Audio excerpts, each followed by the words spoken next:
Bonjour et bienvenue dans ce flash d'information.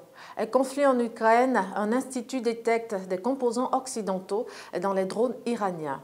Dans l'actualité militaire en Ukraine, l'Institut Conflit Armament Research a documenté les composants occidentaux dans les drones de fabrication iranienne utilisés par l'armée russe pour frapper des cibles en Ukraine. Ces matériaux se retrouvent également dans les missiles de croisière russes tirés sur le sol ukrainien. Sommet États-Unis-Afrique, la lutte antiterroriste hante les débats. On prend la direction de Washington aux États-Unis où se tient le sommet États-Unis-Afrique est censé se terminer ce jeudi. Parmi les sujets chauds au cœur de ce sommet, la lutte contre le terrorisme. Le gouvernement américain a réitéré son engagement à soutenir les pays africains face à la poussée des groupes djihadistes tant au Sahel que dans d'autres régions du continent.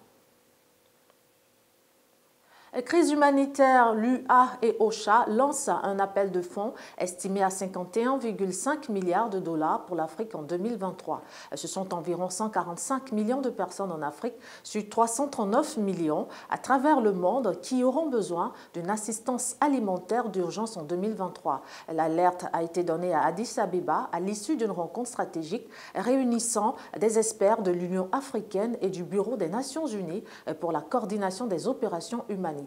Les deux structures ont donc lancé un appel à la mobilisation de 51,5 milliards de dollars pour aider à gérer cette crise stimulée par la multiplication des conflits sur le continent ainsi que par la guerre en Ukraine.